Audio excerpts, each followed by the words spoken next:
Bobby's gone off the rails. Bobby's gone off the rails! This Nikki Ash is Nikki Ass. I don't want to see it anymore. I'm Jet Nick. And I'm Kenny Arrow. And we're about to tell you some shit you didn't even know you needed to know. Ladies and gentlemen, you are listening to Do the Damn Dive. Ladies and gentlemen, welcome back to the 10th edition of the Do the Damn Dive podcast. I am the co-host, the Bucker Man of Do the Damn Dive, Jet Nick. And I am the Bearded Sparrow, Kenny Arrow.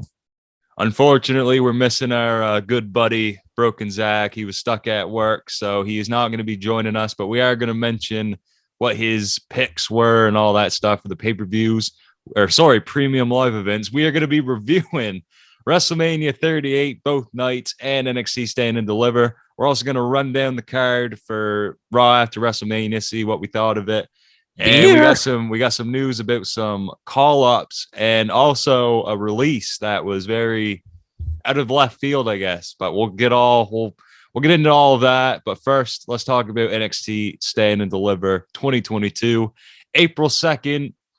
It took place at the American Airlines Center. It was on the same day as night one of WrestleMania, which was kind of a questionable decision there. But anyways, lots of wrestling. Yeah, a lot of wrestling that night. Kickoff match for the NXT Women's Tag Team Championships. Gigi Dolan and JC Jane of Toxic Attraction put their belts on the line against Raquel Gonzalez and Dakota Kai. We'll just skip right to the end of the match here. Kai managed to kick out of the Toxic Shock. Wendy Chu then ran out, distracting Gigi Dolan. Chu splashed Gigi in the face with a drink. Then Dolan met a big boot from Raquel. Dakota Kai hit Jane with the scorpion kick and a running kick in the corner. Raquel's tagged in and wins the tag titles with the Chingona bomb at 7 minutes and 53 seconds. Dakota Kai and Raquel Gonzalez would go on to lose the titles back to Dolan and Jane on this week's NXT 2.0.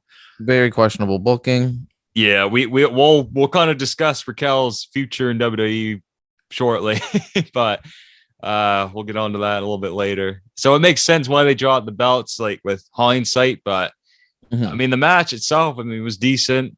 It's a kickoff match. I mean, they're not going to go all out, but for what it was all right. I just think the women's tag titles in general is just very unnecessary because you'll have a lot of makeshift teams, and none of these teams are ever coming up with each other and like advertised to you as teams. They're all solos. Yeah, so I don't know. It's just we'll see where things go from there. So for prediction wise, I think me and Kenny went for Dakota Kai and Raquel Gonzalez. Zach went Gigi Dolan and JC Jane. So me and Kenny got the point there. Woo!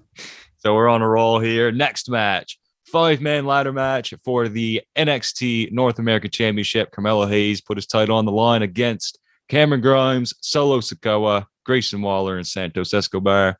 All 5 of these guys put on a hell of a ladder match. We got a lot of spots that you would expect from a 5-man ladder match. Mm-hmm. The 2 that stood out to me was Santos hitting Sikoa with the sunset flip powerbomb off a ladder onto another ladder. That was pretty gruesome. Crazy.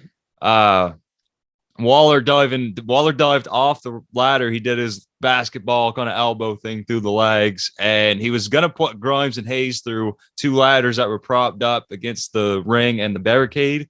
But Grimes and Hayes moved out of the way last minute, and Waller landed elbow first on the ladders. It broke through, and it looked like he might have injured his arm, but we saw him on NXT. He looked to be fine. So I don't think there was any injury there, but it looked pretty agonized. Yeah, I wouldn't have wanted to take that bump. No, for sure. It was down to Grimes and Santos in the ring. Grimes took out Santos Escobar with the double stomp. He then went to the moon, climbed up the ladder, grabbed the North American title at 21 minutes, 4 seconds. This was a feel-good moment to open the show, and this was the right call, making Grimes win for sure. Mm-hmm. He's been putting on a hell of a run, honestly, lately. And the story behind his character too, like just like how his father passed away and he's doing it for his father. I think it would have been questionable for him to lose with all that build up. Yeah, even that hype in the underdog story of not making it in. He was the last entry, I believe, wasn't he? Yes, he was, because he had to fight A-Kid and Roderick Strong. I mean, great match, but Roddy Strong was in a UK title match versus Dragunov or whatever I can't pronounce names. So yeah, Ilya Dragunov. I mean, he lost, I think, but yeah. So Roger Strong he's kind of getting the Cassius Ono treatment. Man, he's looked at the lights more than I don't even know what looks like lights. Yeah, I'm kind of like a moth, I guess, but yeah, it's not looking good for Strong, is it? Not really. Not looking strong. It's looking Roderick weak. Yeah, and when he was on, he's been wrestling a few matches on main event. I think maybe 2 months ago, and he was losing to T-Bar. So don't know how things will. Man. Yeah, don't know how things will go. Man, he would be such a useful piece somewhere where he was being treated like it. Yeah, like I think this whole Diamond Mine thing, if they keep them all together and they call them up on the main roster, it's got to be the faction. They can't split up. They have Roger Strong go it on his own. I think Bivens is a good mouthpiece, so I think that will be good. And hopefully we'll see Roger Strong into the North American title picture at some point. On NXT 2.0 this week, Grimes cut a promo which was interrupted by Solo Sikoa. Sikoa won a match against him for the North American title, and Grimes accepted. So next week, we are going to get Solo Sikoa and Cameron Grimes for the North American Championship. Looking forward to that match. Should be pretty good. Next match here, Tony D'Angelo with AJ Galante. I don't know who that is. I think it's his dad. Yeah, well, I think I read something about Galante. He ran a hockey team, and there's some sketchy stuff going on behind the scenes. Okay. But I don't know what to maybe someone in the comments will know more than I do. Anyways. That's freaky. So D'Angelo took on Tommaso Ciampa. Ciampa did a nice tribute to Triple H and Shawn Michaels during his entrance, did the spitting water and the HBK pose, the classic. The only thing, honestly, that I remember from this match is Ciampa struggling to peel the outside mat off the floor to expose the pavement. It kind of kept flopping down very slowly. It was kind of awkward, but the crowd eventually popped when he got it, so it was kind of funny. So yeah, it was a good genuine moment. Yeah. So during the match, Tony used dirty tactics, hitting Ciampa with a low blow. After a comeback from Ciampa, D'Angelo managed to hit Ciampa with a DDT to the exposed pavement on the outside.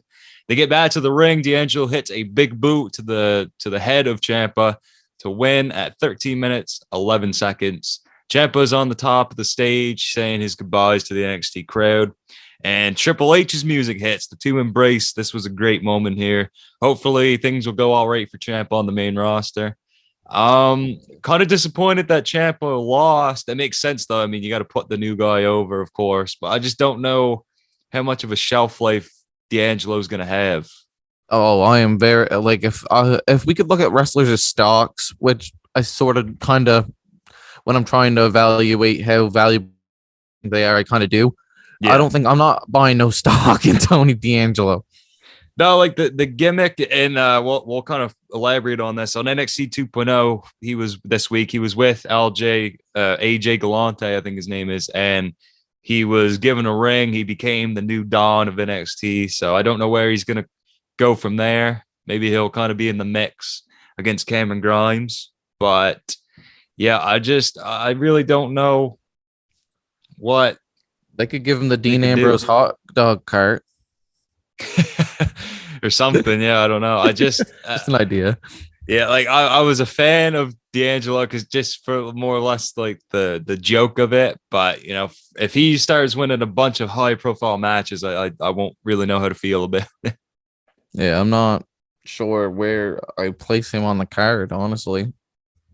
Yeah, I don't know. Maybe he'll be all right. It's a gimmick that I think Vince McMahon and Bruce Pritchard would, maybe use. But I just see D'Angelo is a 24/7 guy.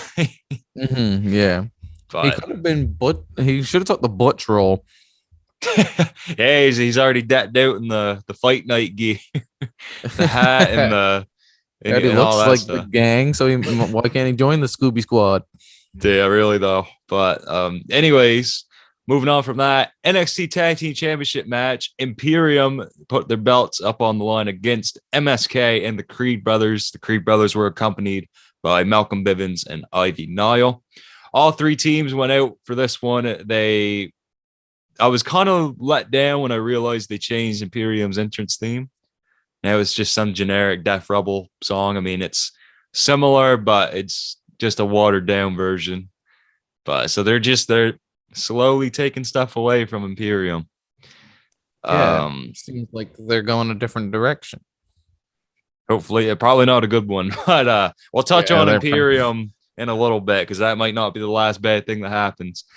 We seen Fabian Eichner and Nash Carter hit Julius Creed with a superplex, and they all landed on Marcel Bartel and Wes Lee. The big moment of the match is when Brutus Creed went up top and hit a cannonball. He took out MSK and Bartel. Marcel Bartel took out Julius with a running uppercut. The back of Julius' head hit the steel steps. That looked kind of brutal. Brutus Creed was then hit with the uppercut powerbomb combination by Imperium. I thought for sure that the Creed brothers would win the match, but I was dead wrong. Imperium go to hit their finisher on Carter, but Carter reversed, hitting Eichner with a sunset flip powerbomb. MSK hit Bartel with their finisher and won the NXT Tag Team titles at 11 minutes and 22 seconds. I mean, this was a decent match here, but obviously with the cannonball. Yeah, that was a good spot. That was probably the big moment, and it was a quick match, but I probably like their matches. More time would have been given to a multi-min because that's what you kind of do with multi-min. You can spread the time. Yeah, like just build up to certain spots, and then in the middle, just kind of have some slow beats. But yeah, I mean, for what it was good. I've probably liked more of their NXT 2.0 matches because these three teams have been going at it for, it seems like, months now, but they've all been great matches. And now with 2020 hindsight, I guess you would say, we'll explain why putting the belts on MSK might have been a mistake. A little bit of a boo-boo. It's a little bit of a conundrum there. So we'll talk about that after this review. NXT Women's Championship match. Mandy Rose defended against Io Shirai, Cora Jade, and Kaylee Ray. Jade's entrance had a bunch of people skateboarding around. And for Mandy Rose's entrance, she was on an elevated platform, kind of like Bobby Roode, with wing graphics displayed on the Tron behind her. We get a newly recolored NXT Women's Championship. The strap is now white, and the plates have rainbow highlights, which is the colors of NXT 2.0. At least the base design's there, but you're not going to get any less of an unintimidating belt than rainbow colored. Rainbow. Woohoo! But I will say the white strap does look good. I'm really surprised they didn't do that off the jump. I know. I don't get why they don't just leave it. If have all the women's titles white, then white strap them all. Yeah, I mean it works. I think they look great. But on to the match here. Rose was taken out of the picture by the faces at the start of the match. Kaylee Ray and Io Shirai had a great sequence in the ring together. Mandy eventually got back into the match, though. At one point, Io hit a top rope moonsault, landed on Kaylee Ray to the outside, and it looked like Shirai's knees grazed the announcer's table. That's what the commentary said, but I by the looks, her legs definitely did graze a little bit. So hopefully Io doesn't have any serious injuries there. She looked fine. I mean, she still competed, so I think it's all right. Mm-hmm. Jade hit Ray with a Canadian Destroyer on the apron. That was incredible. I wasn't expecting that. Cool.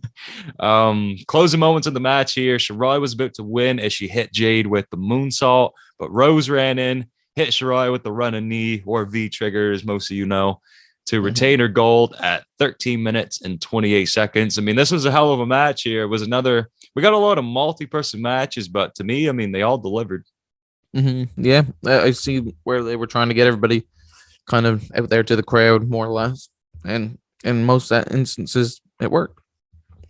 So, I mean, yeah, I think I forgot to, I know I mentioned our predictions in the kickoff match. We'll just briefly go over what our predictions were in the past matches we just covered here. For the North American ladder match, I went for Cameron Grimes. I believe Zach went Cameron Grimes, and you went I went Grayson Waller. So Voila. I think me and Zach at the point there. All three of us went Ciampa, so none of us got a point. And for the NXT tag title match, I think all of us went the Creed brothers, so none of us got a point there either. Yeah, that should have been a for sure thing, in my opinion. I don't understand why you didn't. Yeah, that was questionable And you booking. didn't choose the Creed brothers. Big FU from Kenny Arrow. Kenny Arrow was very upset. And for the Fatal 4-Way women's match for the NXT Women's Championship, I think I went for Io, Zach went for Jade, and you went for Kaylee Ray. So none of us got a point there. We did pretty bad on these predictions, guys. It's like we were missing hard.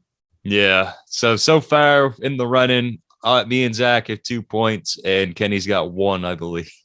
Hey, you don't need to say it like that. What's your tone? Sorry, man. It's actually, next match here. Gunther or Walter taking on LA Knight. There was nothing really crazy about this match, but it told a solid story. Walter looked like a beast throughout the entirety of this match. Knight had some good babyface comebacks, but Walter had Knight's number here. He put Knight away with a powerbomb at 10 minutes and 24 seconds. I believe all of us went Gunther too, I believe. Yeah, I think so. I see. I always get confused. I like both those. I truly like both of those guys, but I kind of seen that as another match. That was a foregone conclusion. Yeah, there was absolutely no way Knight was winning. And we'll touch on the situation that's going on with Knight and Gunther, really, because there is news about a potential main roster call-up. But we'll elaborate more on that after we run down the card for Raw. So after this main event time, Dolph Ziggler defended the NXT Championship against Braun Breaker. Robert Roode was at ringside to support Ziggler. This was a great match here. Braun looked dominant throughout with big power moves, and Dolph was able to use his smarts to gain control. Roode got involved, however, he held on Braun's legs to prevent him from hitting the spear. Ref ejected Roode. As Roode walked up the ramp, we saw a glimpse of Dolph removing one of the turnbuckle paddings. Braun paid homage to his uncle, Scott Steiner, by hitting Dolph with a Frankensteiner from the top rope for a 2 count. Braun then hit Dolph with the military press slam. He pinned him near the ropes, and before the 3 count, Roode comes back anyways, despite the ref's decision, and pulls Dolph out of the ring. So Roode just completely ignored this ejection thing. So I guess anyone can do it now. Maybe he should be fined. That would be a storyline. Nah, I think he's probably done in NXT. Yeah, he's completely banished like Wardlow from they'll do that. Security would chase him down. You're not bobbing anymore. Robert. Dolph doesn't have his spray tanned ass out of here. You're leaving it everywhere all over the mat.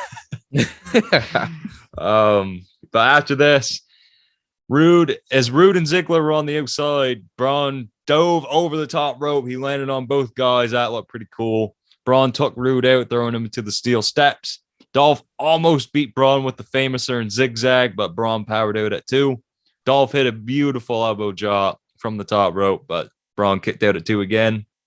Braun hit Ziggler with another spear, and props to Dolph for selling the hell out of these spears. I mean, it's absolutely ridiculous how he does it. He's floppy like a fish. The Goldberg spears is pretty much on that same level, like how we sold it there at SummerSlam. Do you remember that, Kenny? Yeah, I remember that destructive night. But Dolph is he's probably one of the all-time sellers, but unfortunately that don't get you pushes when you make other people look to good. an igloo, but it's not gonna get him anywhere. Unfortunately not. But end of the match here. So Braun props Dolph up. First finisher, the military press slam, but as he's up, Dolph raked his eyes and sent Braun headfirst into the exposed turnbuckle. Dolph then hit the super kick to retain his title at 16 minutes and 13 seconds. This match wasn't any kind of all-time classic that we usually expect from regular black and gold takeover events, but it served its purpose, and I think they did put on a hell of a show. So I can't really, I can't Some questionable bookings, but entertaining nonetheless. Yeah, we talk about that hindsight. We'll elaborate on Braun's future here soon. Nash Carter released from WWE. At the time of this recording, Carter is still one half of the NXT Tag Team Champions with Wesley. On April 6th, Fightful reported that Carter had been released amid allegations from his current wife, Kimberly. I mean, they're separated now, but they haven't officially divorced. That Carter had physically abused her. The tweets that she posted has since been deleted. A picture of Carter impersonating Hitler was also posted by Kimberly. There are no future updates on the situation at this time. At the time we're recording this. And MSK, they were going to defend their tag team titles against Grayson Waller and Sangha on the April 13th edition of 2.0. So that would have been next week. Now he's defending himself in court. Most likely, yeah. So we're not going to be here to speculate who's right, who's wrong, because we just don't know. I guess, yeah, it was reported, not really reported, but Wesley's wife, I forget her name, but she was tweeting at Kimberly, and she confirmed that Nash Carter is currently living with his tag team partner and his wife. So, yeah, I mean, that picture alone most likely was enough. But, you know, with these allegations, maybe I'm assuming WWE must have found something that had merit. Yeah, they probably had something concrete before they just said peace out. Because if not, then he could have kind of backlashed on them. So I feel like there's something concrete there. Yeah, for sure. And with you know, it's hard to understand why they put the belts on them, because this was going on since like April 2nd. Mm-hmm. Or like it was going on maybe even before April 2nd, and that's when they won the titles. So they must have, you know, had a change of heart and decided to let them go. I mean, I'm not gonna sit here and cry about the decision. I mean, obviously there's stuff going on that we don't fully understand. Weren't they rumored DLC for the game? Yeah, so Nash Carter was about to appear in the new 2K22 game as DLC with Wesley. It was going to be the pack, I believe, released in May. So I forget the name of the pack, but I don't know. I don't think he would be removed because it might be too late. I don't know what they could do about that. And it's also interesting to note here that Nash Carter and Wesley they were revealed at Dallas kind of Mania weekend. Mattel has a booth and they kind of reveal all the new action figures that are coming up. There was going to be an MSK Elite for Carter and Wesley, but I don't know if that would get canceled as well. It's all according to how major things actually turned out to be, I'm thinking. Yeah, there's just been so many factors at play, and like I said, we can't pretend to understand what's going on, and we just hope that whatever happens, you know, everyone can go home and, you know, happy. What a big dude. So, yeah, we're wishing the best for everyone in that situation, and especially Wesley. Like, I think it sucks for him because I don't know what they would do with him solo. Nothing. Yeah, none of this is his actions, but it could yet affect the trajectory of his career. I mean, it's kind of in the same vein as a suspension. I mean, well, obviously the person who's hurting the most is Kimberly, you know, if we figure out what's happening. Joining the duo of Carmelo and Trick and making it a trio. That would be cool. There's different, you know, things they could play around with Wesley. I mean, Ricochet, that could be a team. I see that isn't my own idea, but I've seen that on Instagram and stuff.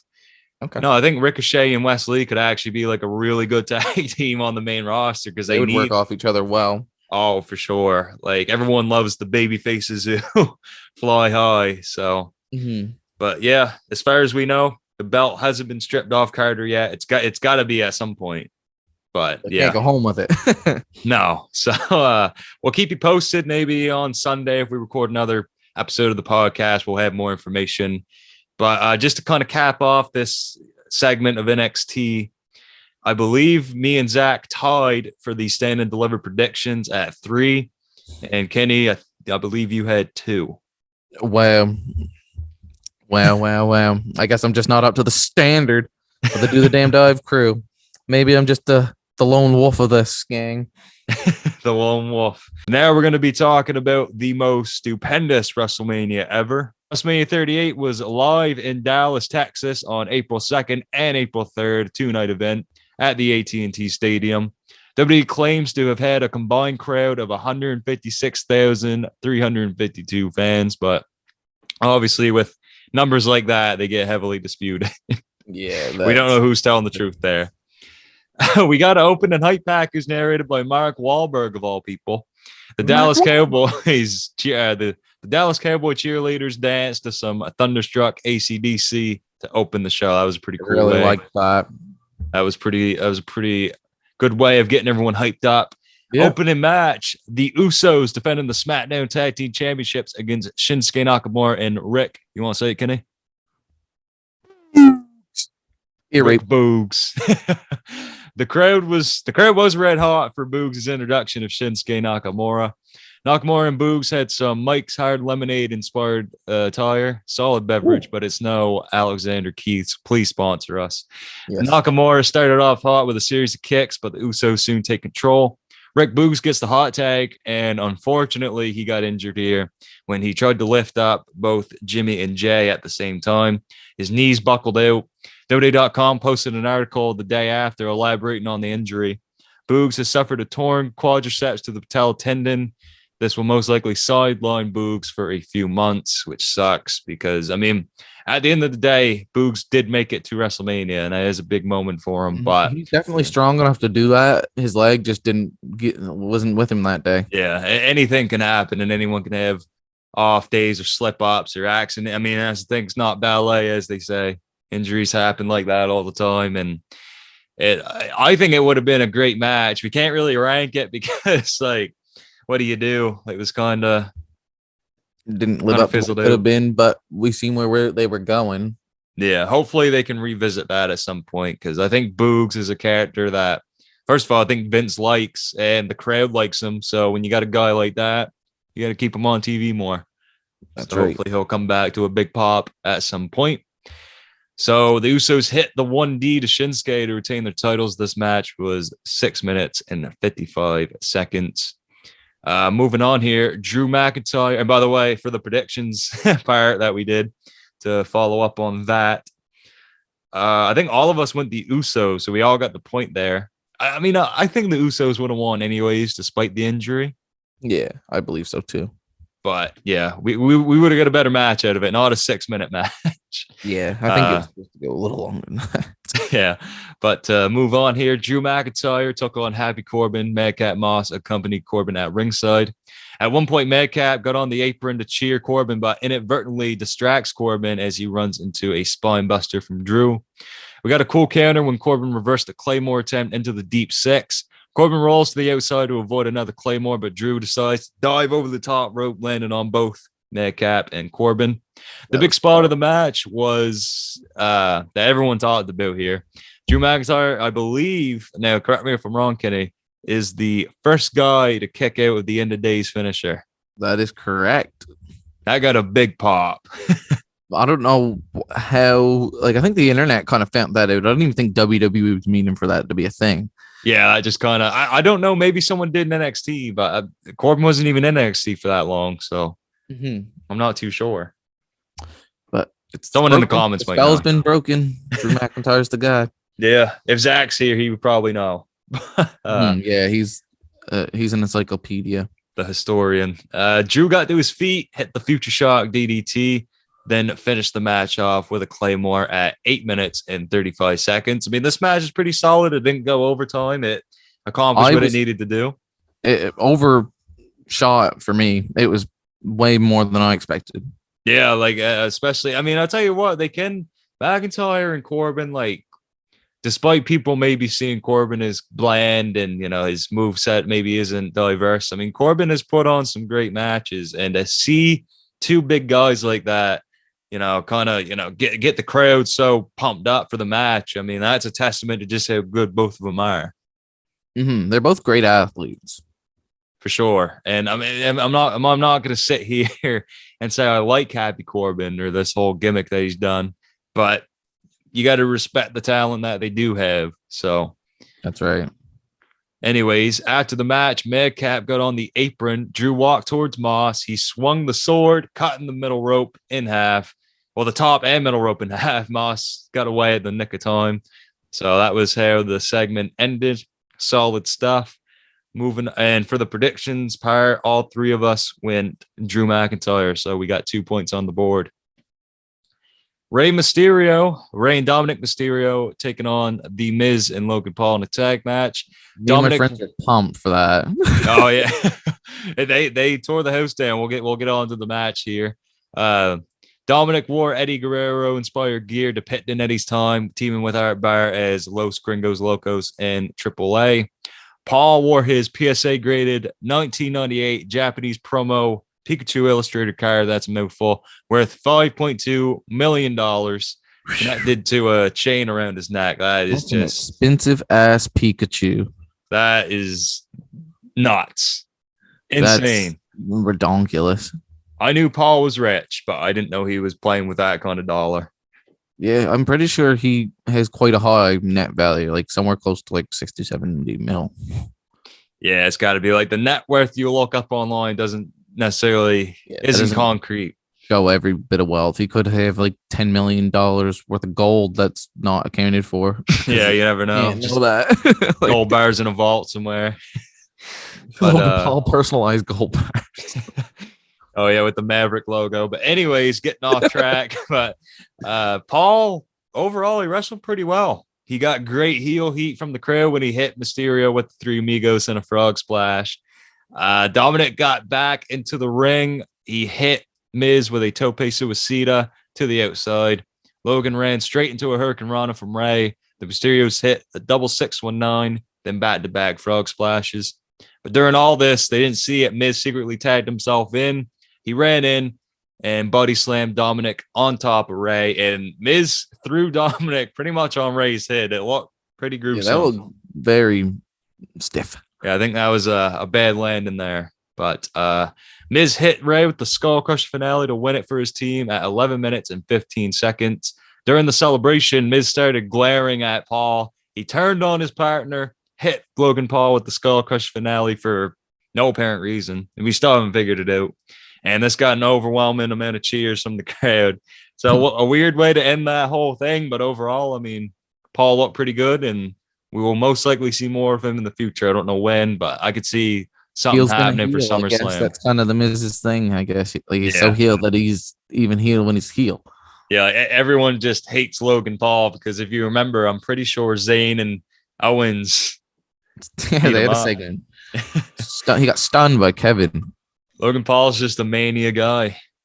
He's a main event man. He's probably got more manias under his belt than Balor. He's got one more than Snooki. Oh, Lord. Well, that's a good thing. I'd consider that a win. Yeah, that's a win in my books, too. So all three of us got this wrong. We went the Mysterio, so no points there. We're still sitting. Give away to the wrestlers. We're still sitting at 2 points here. Who the fuck am I?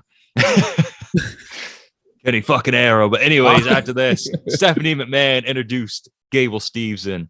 Steveson was drafted to Raw a few months back. This will not be the last time we see Steveson on the show. I've seen a clip of his wrestling, and a guy went to take him down by the ankles, and he just leaped over top of him instinctively. It was crazy. Yeah, I gotta kind of brush up on my Steveson history here because I really don't know much about it. He's crazy, man. And that's the thing, like we do got a lot of amateur wrestlers now in WWE, but for kind of he's got a certain presence compared to the rest because of just like how he's winning all these Olympic medals and the fact that he's so young. I mean, he's 21 years old, just like a year older than me at that. So, you know, when you got a guy that has the potential to have such a longevity like career. Yeah, he's just getting started scratching the surface. That's a guy you would want to build up. But yeah, I mean, overall, looking forward to what he can do. We'll talk about Steveson more on night 2 of WrestleMania here. Next up, Raw Women's Championship match. Becky Lynch defending against Bianca Belair. Becky still has that creepy ass CGI head during her entrance. She came out in a car. I don't know what the make was. The Texas Southern University Marching Band played a rendition of Bianca's theme song for her entrance. This match was a must-watch. The two killed it. Becky immediately went for the manhandle slam. Bianca countered and lifted Becky up for the KOD. Becky escapes. Becky finally hits a manhandle slam, and Bianca just barely kicks out at before 3. So this was just like right at the start of the match. So they was already going in. Mm-hmm. So Becky Irish whips Bianca into the steel steps. So throughout the match, Becky's targeting the shoulder and also the throat that she injured a few weeks ago on Raw. So Bianca had a few things working against her. And Bianca got another injury. I mean, this one was legit, not kayfabe. We get a scary spot. Becky went to the top rope. I believe she was trying to hit a rolling senton, but her foot caught Bianca right in the eye, and Bianca's eye was visibly swollen as the match went on. So pretty gruesome stuff. On Raw, wasn't it purple? Oh yeah, it looked quite bad. But she should be all right within a few days, I would assume. I don't know. Luckily, there wasn't no damage to because if she would have got like some kind of orbital bone injury, that she probably would have had to drop the belt. Mm-hmm. That would have been super disappointing, but her health luckily, hopefully, well.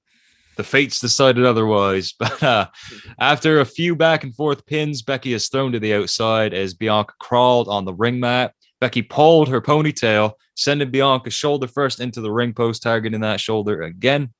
Becky then hit Bianca with the manhandle slam on the steel steps, and Bianca just barely got back into the ring. She got back in 9.5.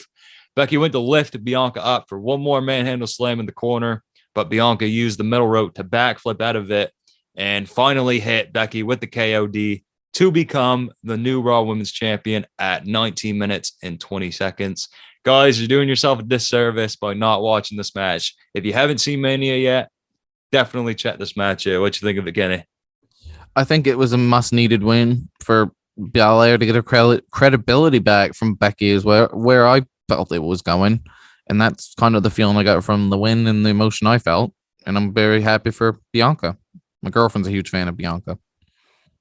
Yeah. I mean, listen, Bianca gets great, babyface reactions, and I'm excited for the prospect of her next challenger possibly being a heel Rhea Ripley. I'm hoping that's kind of where they're going with this.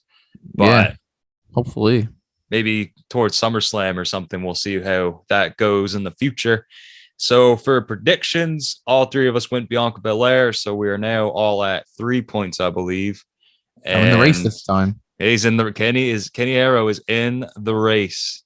And to follow up a great women's title match, we get another great match here. Seth freaking Rollins takes on an opponent of Vince McMahon's choosing.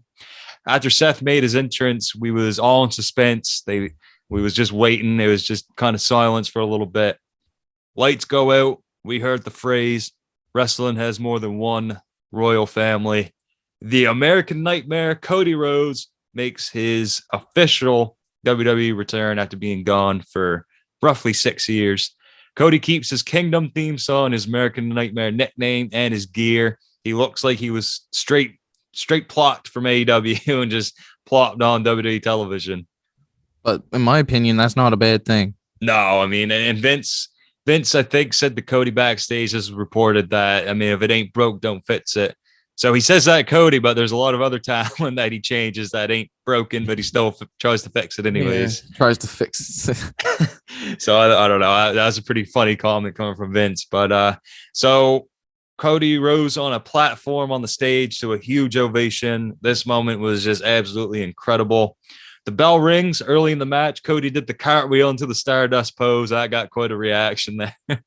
I'll say it right now, this was my favorite match of both nights. We got teases of pedigrees by both men in the match. Cody admitted in an interview that Triple H is his favorite wrestler of all time. So after all that, the notorious, the infamous throne smashing at Double or Nothing, all that stuff, or maybe it was All In, but he's back and now he's got to kiss some cheeks to get where he wants to go. So it's a shame, or he's straight up kissing Triple H's ass. Well, yeah, we don't really know what's going on there, but it really is a shame because, oh man, I wish we would have got that Cody Rhodes Triple H match.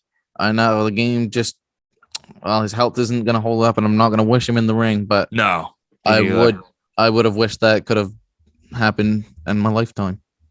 Yeah, I mean, Those two at their stages, they kind of would have been, well, Triple H would have been a couple of years ago and what Cody is now.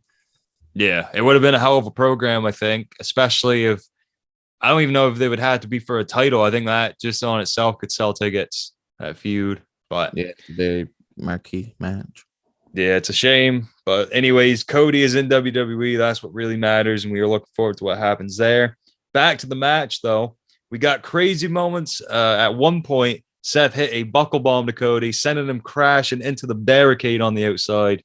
Cody hit all of his greatest hits, including the springboard Cody cutter. Seth battled Cody on the top rope, hitting an avalanche reverse suplex, then a reverse DDT for a 2 count. Seth did manage to hit the pedigree in the middle of the ring, but Cody kicked out.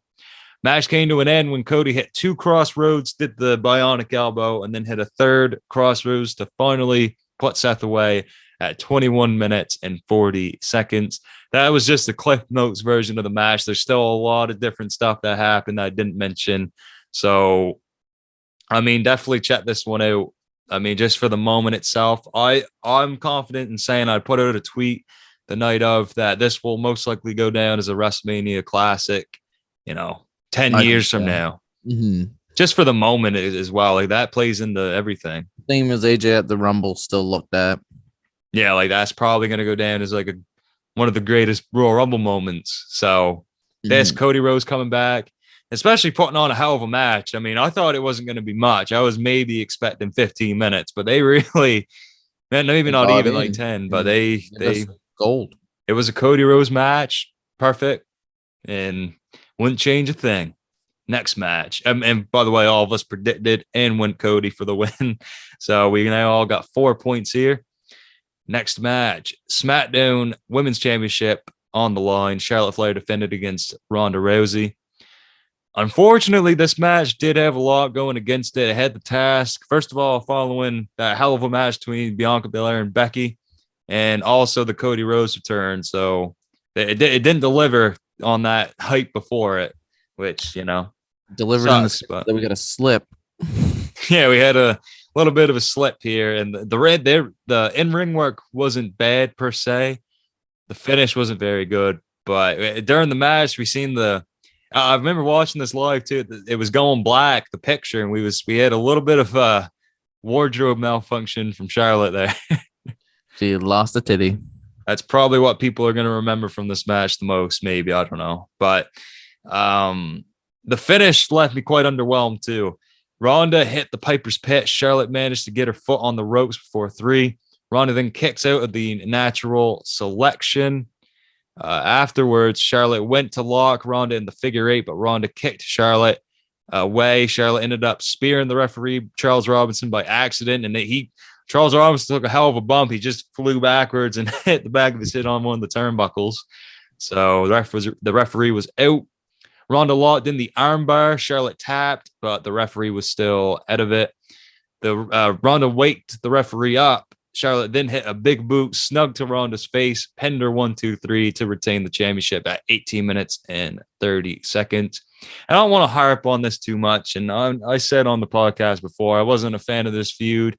They didn't talk me into being excited for the match. And, I think they had a better match. I believe, what was it, at SummerSlam, maybe? Survivor Series? Yeah. That match was a couple of years ago or whatever. But yeah, during Ronda's first run, we should say. It was a good performance. That I do remember that, actually, and I have a very bad memory, but I do remember that. Yeah, it's just I don't know. I think it just, well, like I said, it had so many things going against it, and I mean it did get time, maybe too much time. I don't know, especially for that finish too. What they can do is behind them. Like let it lie for a bit. Yeah, I definitely wouldn't put those two in a program again, and we'll see. Friday night SmackDowns tonight as the time of this recording, so we'll see what's going on for the future of Ronda Rousey. Predictions wise, I went Charlotte Flair, and Kenny Arrow and Brooke and Zach went Ronda Rousey. So I'm now in the lead here. Classic booker, man. He books the matches so he knows. That's right. And here's one that we didn't predict. We sort of did, but it wasn't an official prediction. Main event of night one, the KO show featuring special guest Stone Cold Steve Austin. Stone Cold Steve Austin. That's right. Stony Cold. Kevin Owens comes out to heel on the Texas crowd once again. At one point saying Texas is the ass of North America, his classic line. KO then apologized to the Texas crowd for telling the truth, calling Texas a pathetic state. Owens stated he will tell Austin that he sucks and is certain Austin will do nothing about it. Mid-sentence, we hear the glass break. Stone Cold Steve Austin is here. Huge pop, of course. Austin raised his arms at both ends of the stage. He then walked back to bring out his ATV. He rode circles around the ring. This is a perfect entrance here. Once Austin is in the ring, both men took a seat. After Owens talked trash about Texas once again, Austin got all the people in AT&T Stadium to chant asshole to Kevin Owens. And so he had roughly like 70,000 fans chanting asshole at him at once. That was pretty cool. Kevin Owens eventually stated that he's looking for a fight and challenged Austin to a no holds barred match. After Austin asked the crowd if they wanted to see him compete, obviously they said yes. He yelled for a referee to come down. Austin officially wrestled his first match in 19 years, and everything about this match, well, I should say brawl, but everything about it was absolutely perfect. Like couldn't have booked it better, really. Like, yeah, it was really what they should have done, and they did it, which is not often done by them. So well done. It wasn't long, and we still had some crazy moments. So WWE nailed this one. Let's get on to these crazy moments here. To begin the match, Austin, he started throwing his punches and stomping mud holes into Owens in the corner. The two eventually started brawling on the outside. Owens set up a table, leaned against the barricade. Owens went to go throw Austin through it, but Austin reversed, sending Owens crashing through that table. At one point, the two brawled into the crowd, and Austin took a suplex from KO on the pavement. So that must have been a crazy ass thing to take, especially for all the surgeries this guy's had. I know, that's such a risky move at his age and his health. Wasn't expecting that. That was probably my favorite moment of the match there. Just like, it's nuts. I popped for it. Yeah, that was insane. After battling on the top of the stage, the two returned to the ring. Throughout the whole match, Austin was just chugging beer left and right. I mean, I don't know how many beer he went through, or how much was poured out on the ring mat and the floor. Yeah, I don't know how much went inside of Stone Cold, but there was a lot spilt. Him drinking the beer actually cost him. And at one point, though, as Owens catches him off guard with a stunner, Austin kicked out at 2. Owens grabs a steel chair. He's going to put this match away. As he goes towards Austin, he swings at it. Austin dodge. Owens hits the ropes, sending the chair flying back into his own face. The classic Rock and Kyle O'Reilly spot. Austin then hit a stunner to win the match at 13 minutes and 55 seconds. As Austin celebrating, Owens gets to his feet just to get hit by another stunner. Afterwards, the Dallas police escorted Owens out of the building. Austin chugs that Broken Skull IPA, hits Brian Saxon with the stunner to send the fans home happy for night one. So overall, Kenny, what do you think of night one? Night one in Kenny Arrow's book gets a big old hell yeah. That's right, man. And honestly, I mean, I won't say it yet, but night one was definitely, there wasn't really anything bad. It was an orgasm. It was awesome. Yeah, like I guess you could say the Ronda Rousey and Charlotte match kind of disappointed, and the opener was, kind of a letdown because Boogs got injured. So, but we can look like with the bigger spikes, and you can look past those things. Oh yeah, like I think with everyone delivered. You can have hiccups and still have people look back at it as a great show. So it was a great show. Exactly. Killed it for night one. Now let's talk about night two. WrestleMania Sunday, they call it. April 3rd, 2022. Show opened with Triple H coming out to an ovation and he did his classic entrance. He thanked the fans. Ever. He soaked that shit the fuck in.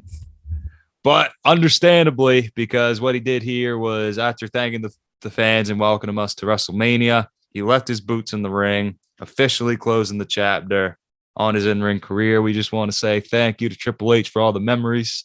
Next year's Hall of Famer, probably. Probably not. Yep, next year's headliner for the Hall of Fame, most likely. And yeah, I mean, sucks we never got a send off, but great career. Yeah, for sure. So great way to open. Now let's get on to the opening match. Raw Tag Team Championships are on the line. RK Bro defended against the teams of the Street Profits and Alpha Academy. Before the match, the announcer introduced us once again to Gable Steveson in the front row. We'll talk about him at the end of this match. This was a great way to open night two. Fast-paced action from start to finish. This was my buddy's favorite match out of both nights.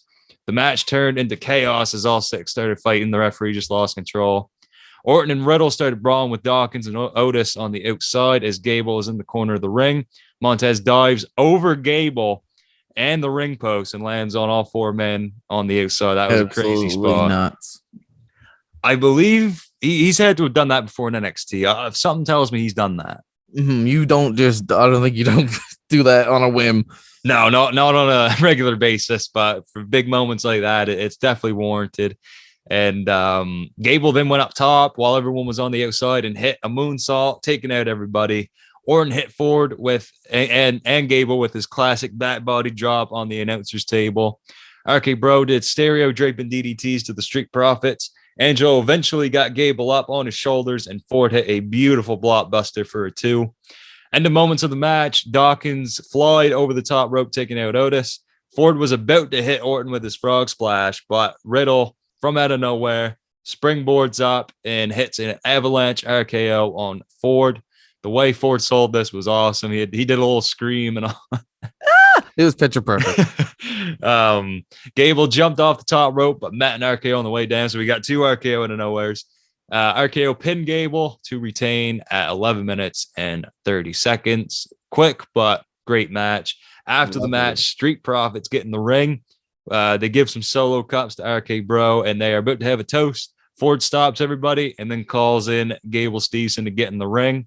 All 5 are about to drink, but Chad Gable storms in and knocks a drink straight out of Stevenson's hand. Chad grabs the mic. He told Stevenson to shoosh. Stevenson then grabbed Chad and hit him with an overhead belly to belly, which looked awesome. It was a great overhead belly to belly.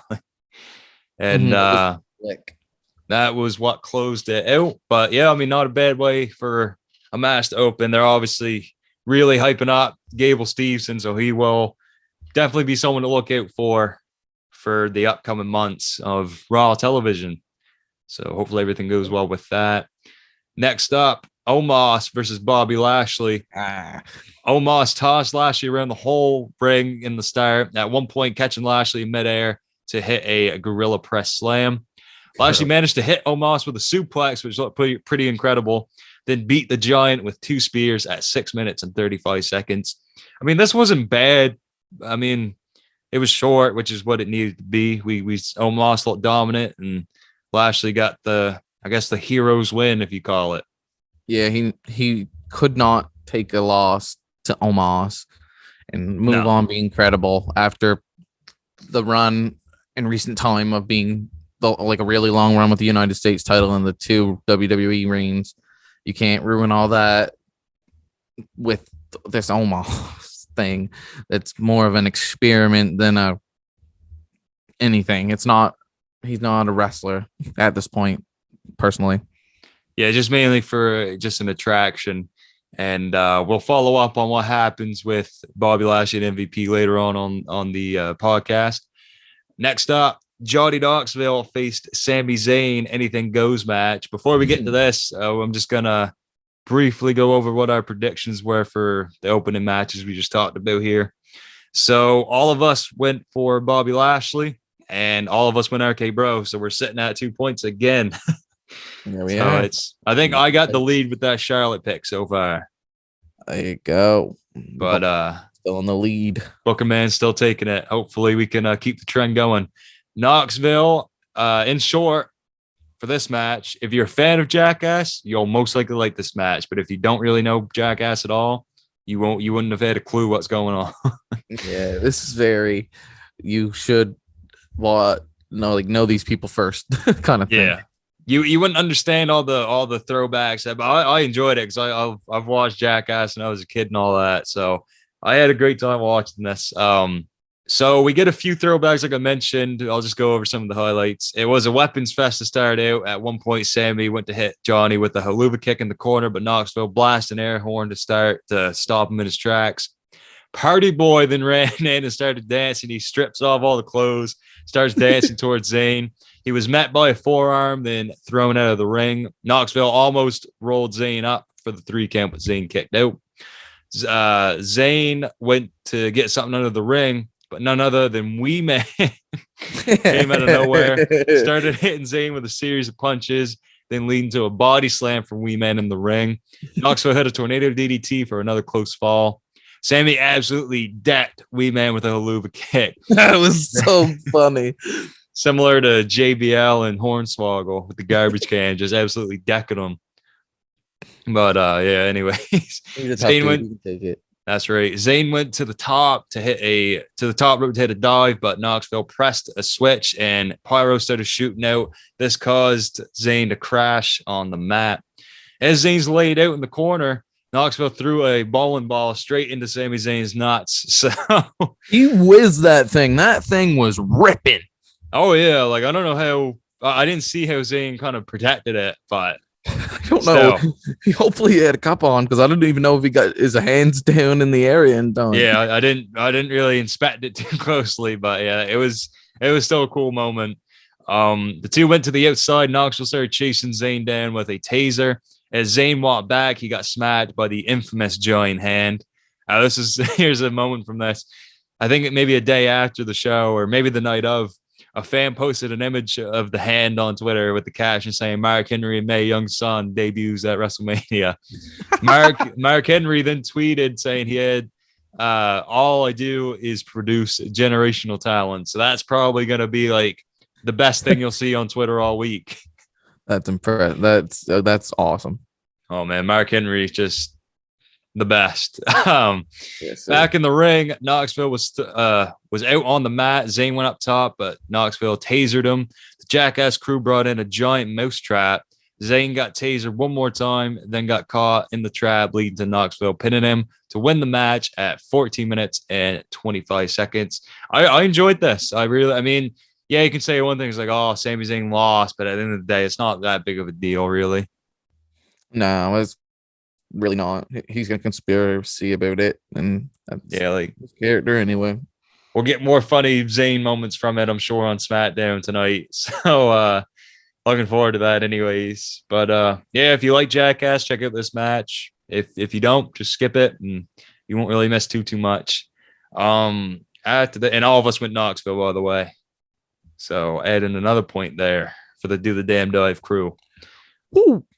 Next up, women's tag team title match. Carmella and Queen Zelina put their titles on the line against the teams of Sasha Banks and Naomi, Rhea Ripley and Liv Morgan, and Natalya and Shayna Baszler. None of these teams have any kind of official tag team names. So yeah, they're just talking about the thrown together. They're so thrown together they don't even have any sort of branding as people that are together. No kind of team name or nothing. I mean, I think the last women's team name we've seen over the years is like the Riot Squad, Boss and Hug Connection, and the Iconics. But other than that, I really can't think of any other names that we got. Toxic Attraction, I guess. It's about it. Yeah. But yeah, I don't know. Anyways, Sasha Banks came out in style with an exotic car. I think it was a Lamborghini. I'm pretty sure. Yeah, I believe it was. Ripley's and Liv Morgan's entrance had a lot of people talking though. They were decked out in all leather. This was inspired by Batman and Catwoman, so that got a lot of people on Twitter pretty excited. If you if you read during that day, This was another fast-paced multi-person match, as it should be. We'll skip to the end, though. Sasha got tagged in by Naomi. She hit a frog splash on Carmella. After a 2 count, Sasha locked in the bank statement, but Zelina was there to pull Carmella out of harm's way. Once Carmella got into the ring, Banks and Naomi hit her with an assisted codebreaker to win the match and to win the women's tag team titles at 10 minutes and 50 seconds. I mean, this was the right call to give them the belts, and hopefully Sasha can hold on to this title, because we all know Sasha doesn't have great luck when it comes to defending belts. Yeah, she can only accumulate. She can't keep. She can earn them, but she can't defend them. I don't know why that's been pushed upon her, but it has. Yeah. Hopefully we'll get I don't know. I can't even say hopefully, because I'm not even a fan of the women's tag division. So I can't say I'm looking forward to that, but I'm happy for them. Don't get me wrong.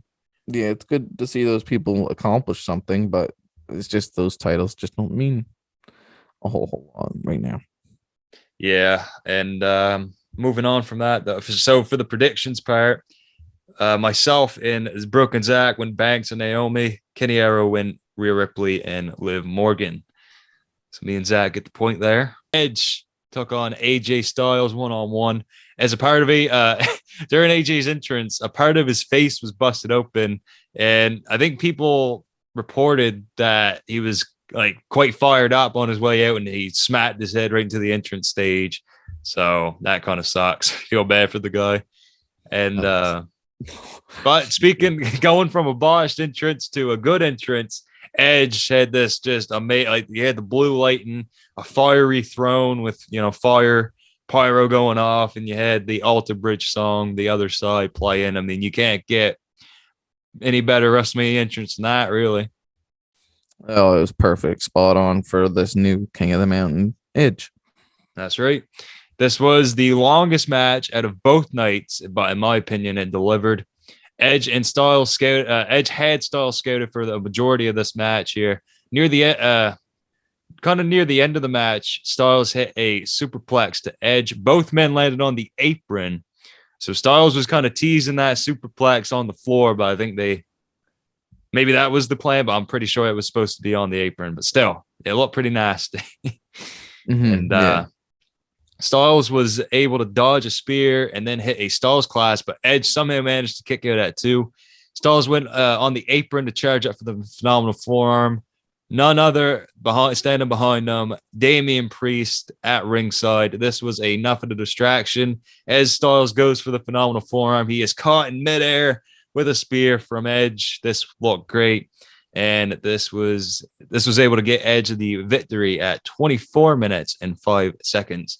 We'll talk about this Edge faction later on. What did you think of this match? Kind of slower paced, but I thought it was still good. Yeah, I think it was a brilliant performance. Honestly, I didn't mind the pacing. They're both older, so I can keep that in my mind, and I don't mind waiting to get somewhere with a match, because it seemed like some other stuff could have had more time, and this wasn't one of them that it didn't milk on with the time it did have. No, I mean, I didn't personally, because I've rewatched it since the first time I saw it, and now I still thought it still held up to me. I thought this was, trying to think, this would probably be the best match of night 2. It had to be by default. This is one of the only matches that went 20 minutes. So yeah, they was able to put in a lot of stuff here. So for the predictions, myself, and Zach went AJ Styles. Zach had to flip a coin for this one. He did get that phenomenal form to the spear prediction right, though. Yeah, he did. We'll give him some brownie points for that. But Kenny Arrow got the prediction right. He went for Edge. Right. You can't eat the brownies I eat. That's that's right, man. Next up, Sheamus and Rich Holland with Butch in their corner, taking on the New Day, Kofi Kingston, and Xavier Woods. So your boy Xavier Woods. Your boy Xavier, don't get all rated R. So they had some Big E inspired gear, like the singlet Kofi Kingston and Woods did. So that was a cool. Kofi's looked like it didn't fit. It looked odd on him, but really, with singlets, I think they only look right on kind of big guys, or Gable, I guess. I don't know. Certain people they look right on. just the New Day, it didn't look quite right. I mean, really, the only thing I remember from this match was Butch running around like a madman. He is the Tasmanian devil on coke. He is always hype. Yeah, I mean, it was a little bit goofy just seeing Ridge and Sheamus just holding this guy back. I mean, it was pretty. They're like north of 250. Butch is like 180. Yeah, like I don't know where they're going with this Butch character, but actually, before we even talk about the match, this was scheduled for night 1, but it got cut due to time, so they just decided to give us. But either or, it wasn't much of a match, anyways. Kingston and Woods did. They had Ridge down on the mat. Kofi went to dive onto Sheamus from the steel steps, but is met with a bro kick on the way down. Woods hit Ridge with a super kick, then Butch distracted the ref, leading to Woods getting bro kicked. Ridge then hit Woods with the Northern Grit to win the match at 1 minute and 40 seconds. I mean, they did as much as they could for 1 minute and 40 seconds. And this is just kind of a rough that we don't know. Like, I don't know the official times. I just found this on Wikipedia. But I mean, still, it was a short match. I believe it. 1 minute and 40 seconds. It was blink and you miss it. Yeah. Nothing much to write home about. Butch attacked Woods after the match, getting restrained by Ridge and Sheamus yet again. So I'm assuming maybe tonight on SmackDown we'll get Butch facing a member of the New Day or making his debut. Butch versus Ricochet, IC title. Yeah, I don't even know like what they could do, because with a character like that, just the way he looks, his name, and just how he was acting. I mean, listen, I am happy for Pete Dunne that he made it onto a WrestleMania. You can't take that away from anybody, but just made it to more than me. So going forward with this Butch character, though, I just can't see it being anything other than comedy. Yeah, it's pissy comedy. It's just not good. Yeah, it's just nothing I would pay to see. Probably a lot of you wouldn't want to pay to see either. Rest in peace, the Bruiserweight. Anyway, so all of us here went with the New Day, so we all got that wrong. So first of all, we got it wrong that it was on night 1, and then we got the whole prediction who would wrong have predicted anyway. It was a minute 40 burner. Yeah, like unreal. But next up, Pat McAfee took on Vince McMahon's protege, Austin Theory. Of course, he was joined by Vince McMahon. Pat had his Seven Nation Army theme for his entrance with the Dallas Cowboy cheerleaders dancing away. McAfee punted a football into the crowd that got a pop. Theory had control in the beginning stages of the match. He was constantly looking at Vince, who was sitting at a chair near the commentary desk. The two at one point went to the outside. Pat he had a hold of Theory's head. He grabbed one of the commentators' headsets and started talking trash as he's bashing Theory's face into the announcer's table. So I thought that was pretty funny. Back into the ring, Pat went up to hit a nice looking swanton. Unfortunately, he didn't connect as Theory rolled out of the way. Theory then went up to the top. Pat met him up there. Theory pushed him off. Pat did a moonsault, jumping off of it. Then he jumped from the ring mat all the way up to the top rope. That looked impressive to hit a superplex for a 2 count. And after a few punches, Theory got Pat up for his finisher, but Pat escaped, rolling Theory up for the win at 9 minutes and 40 seconds. So pretty solid match here, honestly. I mean, I wasn't expecting anything different because we've all seen Pat McAfee and Adam Cole go at it, and they put on a hell of a match at TakeOver. So it's cool to see McAfee on the big stage. Yeah, give him his moment. Hopefully, they kind of leave it at that with him, unless he becomes a full-time performer. Yeah, and sometimes I get tired of the whole McAfee shtick sometimes, but I understand, and I've said this before. I understand why people do like it, and I'm not trying to be a buzzkill and saying I don't like it, because there is aspects of McAfee that I do like.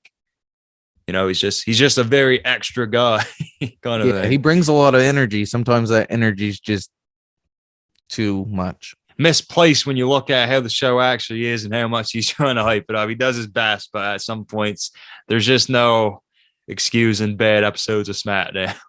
Yeah. So, but anyways, happy that Theory and McAfee got their WrestleMania moment. This wasn't the most interesting part, though. So after the match, Vince McMahon and Austin Theory are talking on the outside. Vince then took off his jacket, got into the ring. He was ready for a fight. Theory got a cheap shot in on Pat before the bell rang. McMahon takes Pat down with some clotheslines. McAfee then got sent to the corner as he got to his feet. Theory on the outside grabbed Pat's legs and crushed him on the ring post. Theory handed Vince a football. Vince then punted it into Pat McAfee's ribs to win at 3 minutes and 45 seconds. No prediction here because we didn't think this would happen. See that coming. I mean, this was Vince McMahon's first match since the Bret Hart one at 26, I think. WrestleMania 26. 12 ago. So yeah, that's pretty damn bizarre.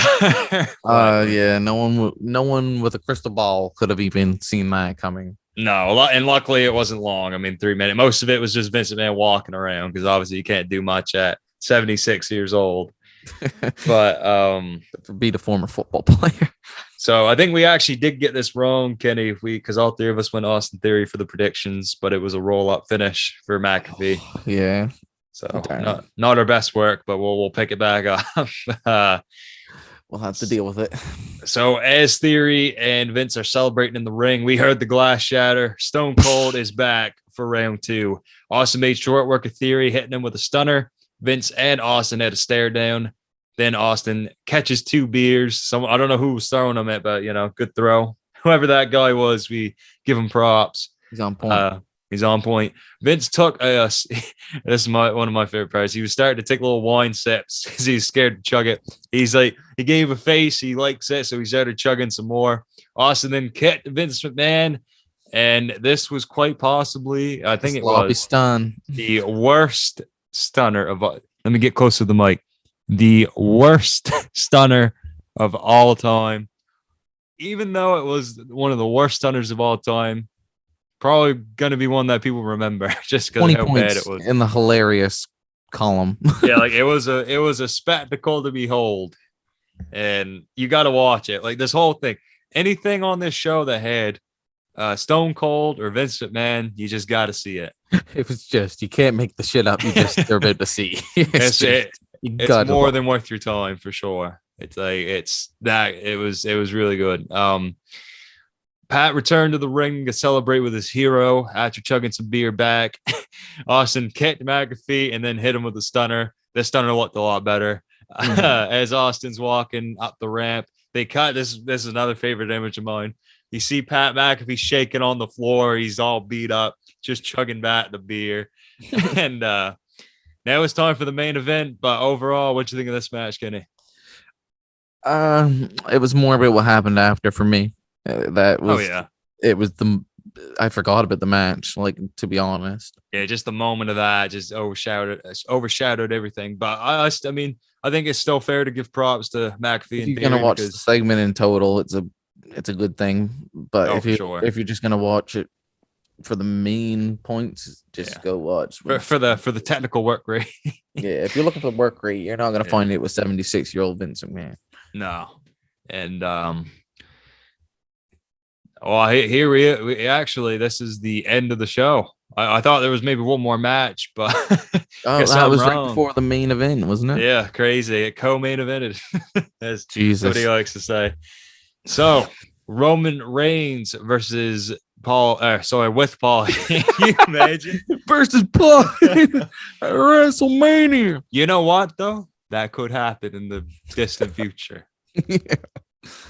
Oh my God, I don't even want to think about that. So Roman Reigns, Paul the moonsault, the tribal chief, with Paul Heyman taking on Brock Lesnar. This is a winner-take-all unification match for the Universal and WWE Championship.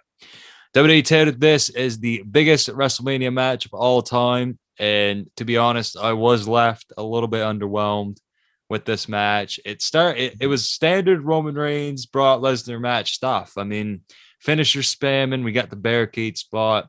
Nothing looked bad. I mean, the wrestling was fine, but I mean, with that tagline, I was expecting this to be the best Roman Reigns Brock Lesnar match we've seen, but it just kind of more or less the same.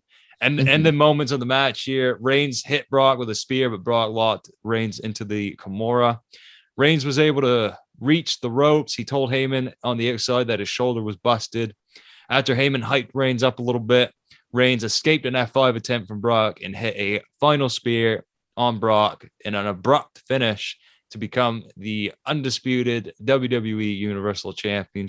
I don't know if that's the official name. I just remember going on WWE Shop, and that's kind of what they called them. So if the two belts do merge, that's most likely going to be the name there. But yeah, we'll have to see how that. Maybe it'll just be like, I don't even know, the WWE Undisputed Championship. I don't know. Maybe they'll take out the Universal WWE name. Heavyweight Champion. I don't know if that Universal name's going anywhere, because I remember Vince saying that Theory is a future Universal Champ.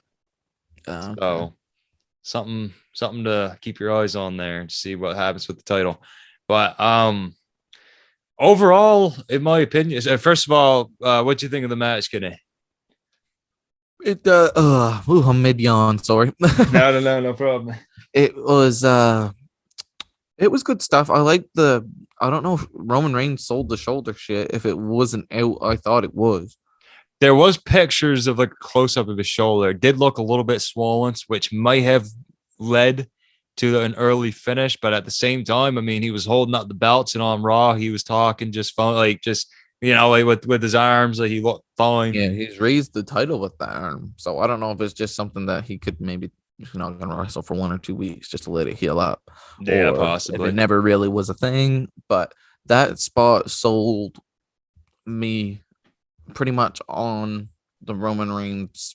Like, it gave me the vibe of him being a badass, and that was kind of what the match was probably supposed to leave in our mouths, was that Roman was a badass, and he still beat Goldberg on this run, John Cena on this run. Like, this run's unprecedented, and it's going to continue. But I think just that moment, well, it's sticking in my brain, I guess, about showing Roman Reigns toughness, I guess. Oh, for sure. And he is the pinnacle, the bookmark of WWE right now. I mean, the only person right now I could see win or beat him, possibly Cody Rhodes in the distant future.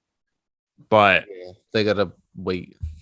An interesting thing to note, though, is that Lesnar is still scheduled for a few pay-per-views, I think, this year. Interesting. So place him, maybe he'll get a Cody match. Yeah, I'm curious to. I don't really want to see any more Roman versus Brock matches. Maybe I'm sure we're gonna too. get one more. Yeah, I hope. With no kind of weird finish behind it, if they want to do some kind of number one contenders match, babyface Bobby versus Brock. Well, I guess they're both baby faces now. Yeah, but more or less, Brock's just Brock. He's just being. Yeah. You can't really determine on what he is. He's just the man, Brock Lesnar. Yeah, some people just you can't put them in a box. They're just a person that Exactly. you have to witness.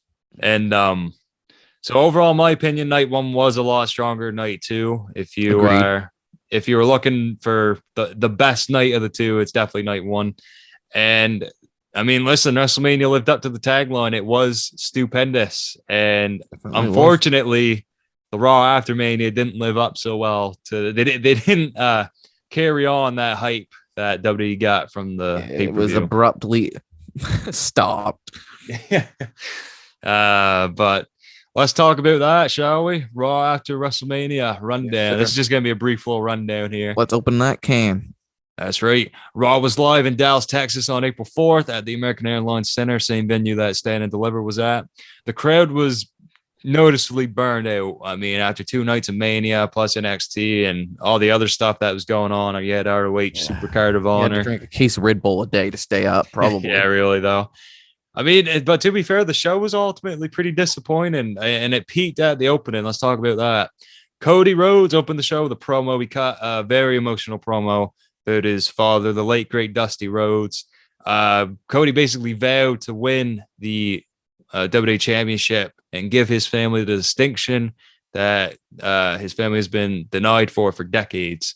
Seth interrupted this. The two shook hands in the ring. Most likely, this will lead to another match down the line.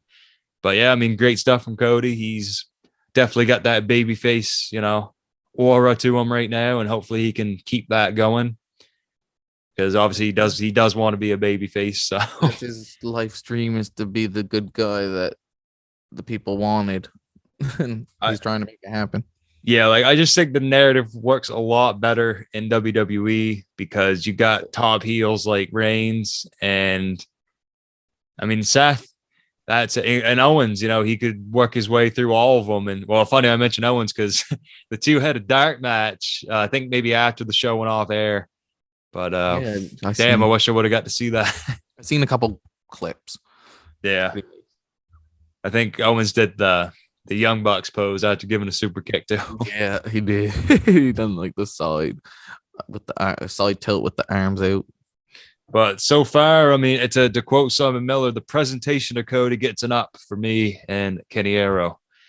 After this, Rhea Ripley and Liv Morgan face the WWE Women's Tag Team Champions Sasha Banks, Naomi, in a championship contenders match. I hate these things so much. They because it's basically like tell me what 50-50 booking is without telling me it's 50-50 booking. Mm-hmm. Just the image of like the matchup card of a championship contenders match. So what usually happens with these, the team or person defeats the champion, and when the title match finally happens, they lose. So nothing's really gained. The champion doesn't look strong because they've already lost, and the challengers don't look any better. Mm-hmm. Yeah, everybody stays the same and nothing changes. Thankfully, Banks and Naomi actually won. Ripley was sent to the outside of the ring, leaving Liv Morgan all alone as she got hit with the assisted code breaker. After the match, Ripley walked away from Morgan, teasing dissension. She had a similar storyline with Nikki ASH, so she's 0 for 2 for makeshift partners. Later on the show, Liv and Ripley was speaking backstage. Ripley confirmed to Liv Morgan that she got him a match for the Women's Tag Team Championships, basically rendering the match we saw useless. So she got the match anyways, even though they lost. Yeah, so what the actual fuck? What is the meaning of anything? Anyway, we will have to leave that in the dust because the more we forget, the better we are. Yeah, the better off we are. Yeah, I couldn't spit out those words, but yeah. Oh Lord, just mind-boggling booking right here. But after this, we get the repackage of Elias. For months, Elias has been gone unknowingly, without a path. Molding himself into his own brother. Owens came out after the women's tag match took place, told the crowd that he underestimated Stone Cold and that the match was unfair due to Owens having a bad back. After Owens talked trash to Austin, we heard this like generic, probably from Def Rebel theme song. The Trons hit Ezekiel. Here comes Elias, decked out in generic wrestling gear 03, and with a shaved face. So he had weird like marks on his face where it like, I don't know. He should have where beard used to cover. It was weird. Yeah, it's like he like just shaved that day or something. I don't know. A split last second decision. Maybe he did. Maybe that was a last minute decision. It probably was. But yeah, I mean, so Elias, he gets in the ring. Owens knows that he's Elias, and he's kind of questioning. He's like, Elias, but anyways, Ezekiel told Owens that he's Elias's younger brother. Owens can't believe any of this and storms out of the ring. He probably wanting no part of this segment. This was just, how do you go from main eventing WrestleMania with Stone Cold to being stuck in a segment with Ezekiel? Dripping shits with fucking Ezekiel. Yeah, that part just made absolutely no fucking sense. No, it was bad. Yeah. Moving on from that, we got another kind of debut here. The Miz versus Dominic Mysterio. No sign or barely even a mention of Logan Paul. Miz beat Dominic in 30 seconds with a skull crush finale. If there's any wrestler that needs to go back to NXT or go down to NXT, I should say, it's Dominic Mysterio. Yeah, his push was the split second thing of giving him his tag run with his dad, but they held those for 29 days. Yeah. I don't even know if that's accurate, but that's what it felt like. Yeah, I mean, I think, Dominic's still young. He's, what is he, like maybe 25, 24? Yeah, 24, I'd say. Yeah, something Maybe like even that. younger than that. He could be 23 for all we know. I don't got his ID on me. Yeah, but yeah, he's young. To put it bluntly, he's young, and I think some more seasoning in NXT so he can find himself would do him some wonders. But afterwards, here's what the real kicker was. We finally get the Raw debut of Veer Mahan. Here is here. Veer Mahan. Woo! Kenny was looking forward to this for months. This is possibly the biggest moment in Kenny's wrestling. The biggest moment in wrestling history up to this point. I can't think of anything that eclipses this. The only downside is he didn't make it in time to be DLC for the 2K game. 2K slacking anyway, Shanky, and even that fucking shit. Anyways, so we're thinking that maybe Veer Mahan's coming out to help the Mysterios, but he turns heel. He beats up Rey Mysterio and locks Dominic in a variation of the Accolade camel clutch. He tucks an arm. Yeah, tucks the arm. It looked cool, but the crowd really couldn't care less. And it sucks because he's amazing. Yeah, I actually like the image of Veer Mahan in the suits and the. To me, he looks a little generic in the gear he's got now. I don't know what's gonna push him as far as like what's gonna be his character next from this. Like, yes, he's a bad guy now, but where's the character work going?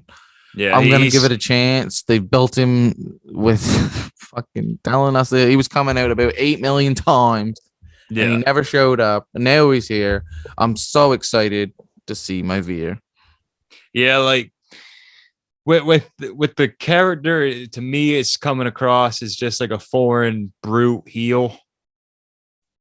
But I was kind of thinking maybe like more of like he'd be more clever, like he'd be like imposing, but he'd be kind of like a ultimate opportunist kind of guy.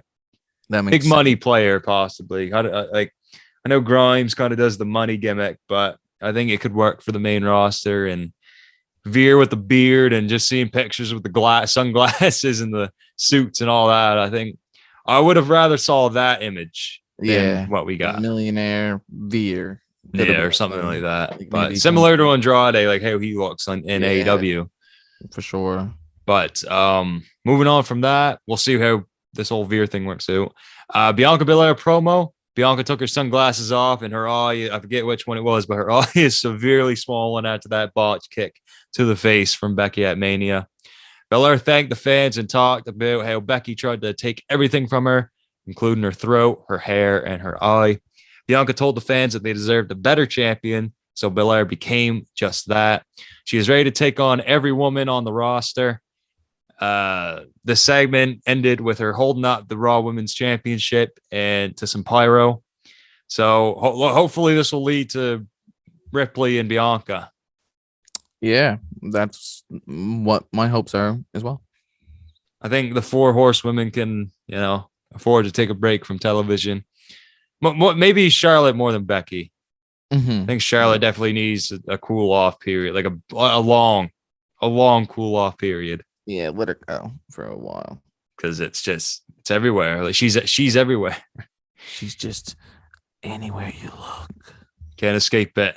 Next up, NXT Championship match. Braun Breaker defeated Dolph Ziggler to become the new champ. Crowd was mostly silent until the end. They started coming alive a little bit more. We get a throwback from their Stand and Deliver match when Dolph once again took one of the turnbuckle pads off.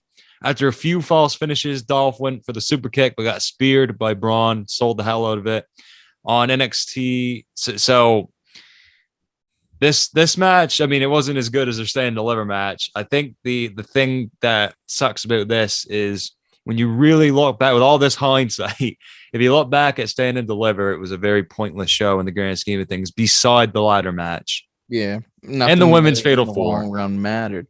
No. Which is a problem. If nothing matters, well then nothing it's all said and done. Nothing's gonna matter. Like you got to make things matter. Yeah, Not like I gonna was organically matter. I was hoping for Dolph to have some kind of a run and maybe another babyface challenges him, then they go back to Braun Breaker, but they Dolph's run wasn't really nothing, and that's a shame because I was kind of hoping he could be that gatekeeper guy that can't be beat. Yeah, maybe just healing his way around things for a while. But now that the belt's on Breaker, it looks like he'll be sticking around NXT for a little bit, which is good. I don't think he needs to be out of everyone like LA Knight and Walter. I don't think he needs to be hot shotted up there right away to the main roster. Keep him down for another year at least, For sure. my opinion. So on NXT the night after, Braun successfully, he debuted a new recolored version of the NXT Championship. It's got the rainbow backing. He would go on to defend successfully against Gunther, aka Walter.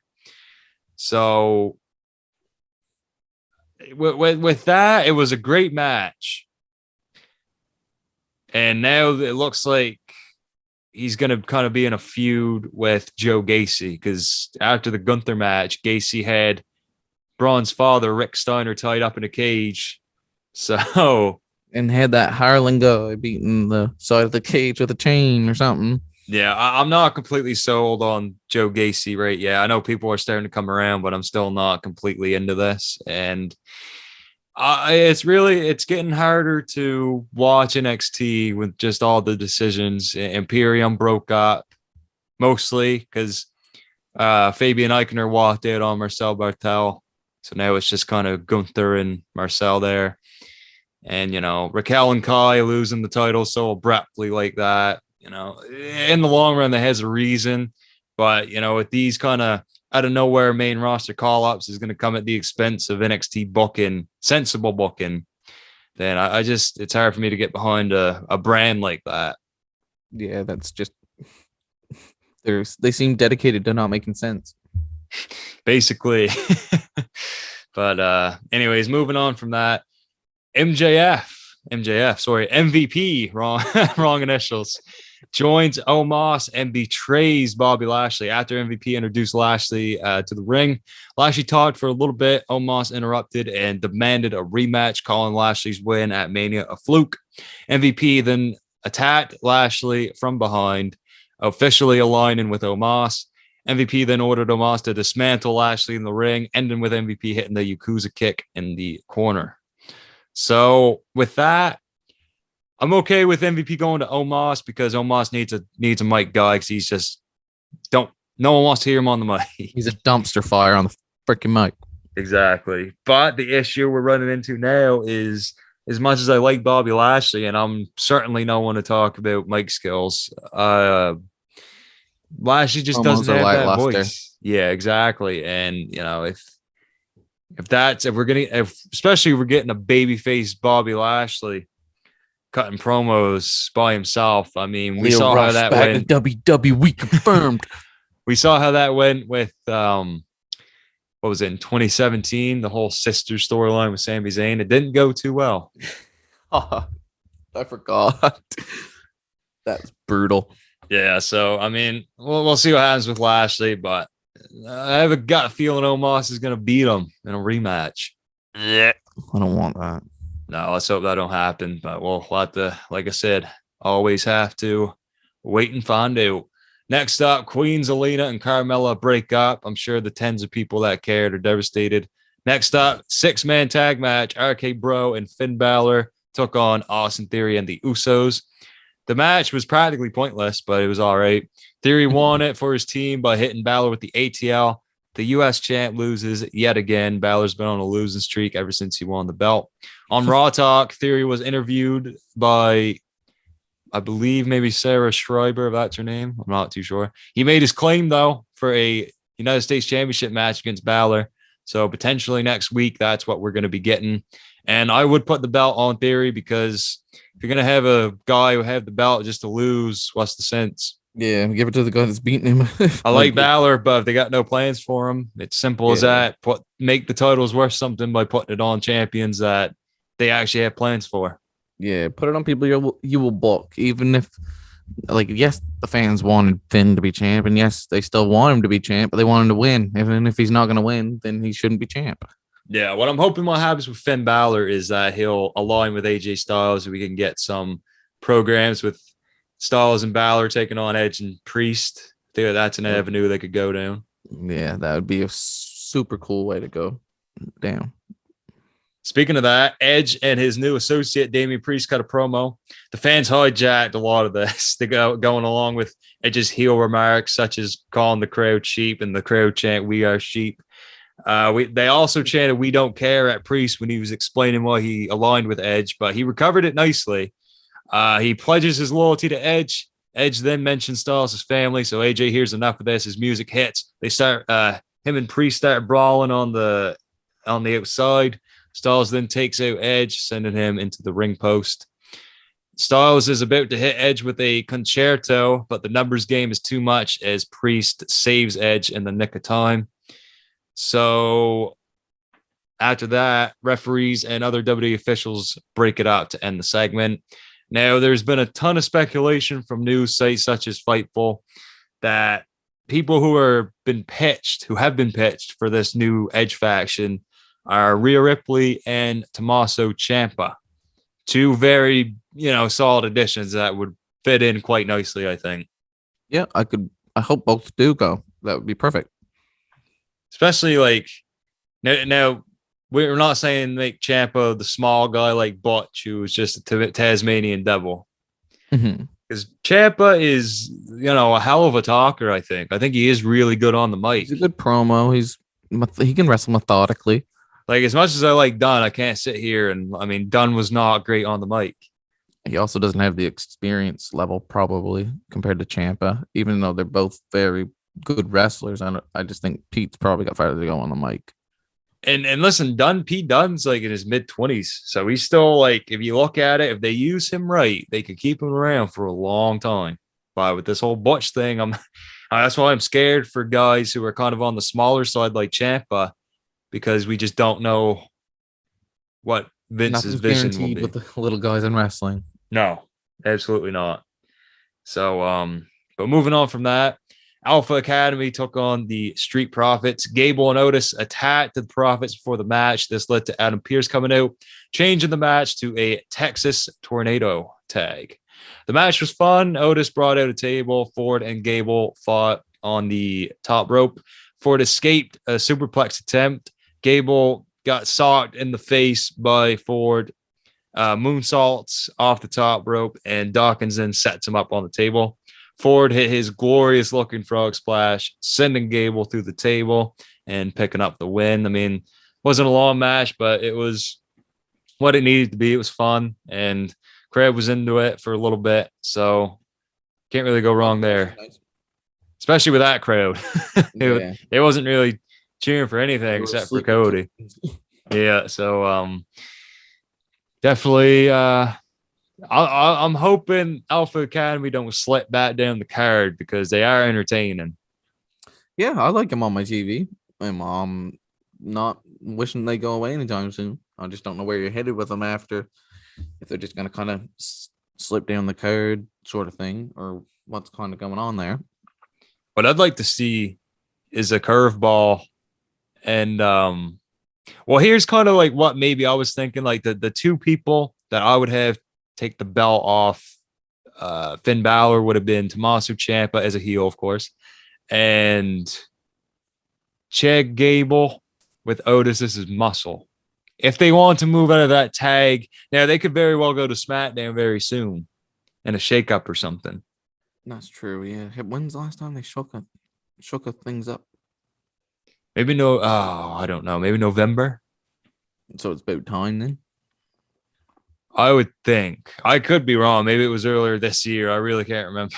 I don't think it was, but I think usually after Mania they do some kind of shake up, if I'm not mistaken. Mm-hmm, yeah. But definitely would maybe give Alpha Academy a change of scenery, because I think they would, do great business on SmackDown. I think so as well. So anyways, the closing promo of the show, Roman Reigns with the wise man, Paul Heyman, and the Usos. This was a pretty anticlimactic way to close the show, and no one no one like Brock Lesnar or Cody Rhodes came out to interrupt it. So it was just Reigns talking. Roman basically said he's the number one guy in WWE. He's in God mode. He states that he will announce his future plans this Friday on SmackDown. So at the time of this recording later tonight. So overall, yeah, pretty disappointing Raw after Mania. Hopefully SmackDown can pick up the pace. Maybe we Yeah. can get a combined championship new design. Maybe we can get a couple extra debuts. Maybe we can get a story development that's worth our time. SmackDown, I'm having hope. Yeah. And the most interesting thing about Raw after Mania, besides the Cody thing, was no call-ups from NXT. Not one person. No NXT talent, just some Veer Mahan. So we'll most likely probably not see Ciampa until they're ready to, hot shot him in this Edge feud. Edge stable. So that's kind of what I'm guessing. Maybe we won't get an official Tommaso is coming to Monday Night Raw. He'll just kind of show up on Raw. Yeah, I could see that being kind of like Butch, I guess, but better. Let's move on to the rumors of potential main roster call-ups to close out the episode of the podcast. Rumor has it. Fightful Select reported that WWE is interested in bringing up Gunther and Marcel Bartel of Imperium, LA Knight, and Raquel Gonzalez. Fightful stated that it's believed LA Knight would be brought up in a managerial role. With this news, it now makes sense why Raquel and Kai dropped the NXT Women's Tag Team titles so suddenly. But not a fan at all of that news that they want to use LA Knight as a manager. Yeah, I wanted to see him in a wrestler role. I'm not. Who's manager is the question. But that will be answered with time. I'm not even going to try to speculate at this time. Yeah, like with a guy like LA Knight, if he wrestled for a few years and then became a manager, like on the main roster, we're talking, that would be fine. But with a guy with that charisma, like, it's not like his charisma doesn't translate into his matches. I mean, people in NXT stand and deliver, like the crowd was into that Gunther match that he had. Yeah, there was plenty of fandom behind it. So, I mean, to see that report, just, oh my God, I hope they kind of pedal back on that and use him because honestly, I could see LA Knight going towards the top as kind of like an upper mid-carder, that baby face that just can't quite get there, but like you believe in his story kind of thing. Yeah, I could see that. I could see him riding an Intercontinental Championship run or something. I would want to see it. And I believe, if LA Knight was to be a babyface on the main roster, I would think he would overshadow Drew a little bit. Yeah, he has a lot more outgoingness kind of going for him than Drew. Drew's more the silent, violent guy. Yeah. But, I honestly do think that LA Knight would be a top babyface on a SmackDown. But, yeah, we'll see if he does show up tonight on SmackDown. Hopefully not a manager, but we can't hold out too much hope. It seems like if it's just going to be Walter and Marcel Bartel going up, well, are they going to make them just the tag? Is that the tag team? Maybe. Just at least for the time being until Walter ditches him. Yeah, probably. Because they always break up teams like that. But yeah, teams don't stay together ever. But I'm not sure how I feel about that either. To be honest, not really a fan of Walter just being a tag wrestler, but you never know. Maybe he'll get that singles push after just like a brief run with Bartel. Maybe they'll win the tag team titles at some point. Mm-hmm. But that's wishful thinking. So overall, that is going to be our episode. I think that's the icing on the cake. That's right. We've gone over all the main points. Let us know what you thought about, all this crazy news in the comments below. We might pick up another episode for this weekend, say Saturday, Sunday, depending on how scheduling goes. We're going to be, if we do have a new episode, we're going to be reviewing some AEW television and whatever news comes out, and of course SmackDown. But yeah, thank you guys for listening. If you are listening on Apple Podcasts or Spotify, don't forget to follow. If you're listening on YouTube, don't forget to subscribe and leave a like. Let us know what you think.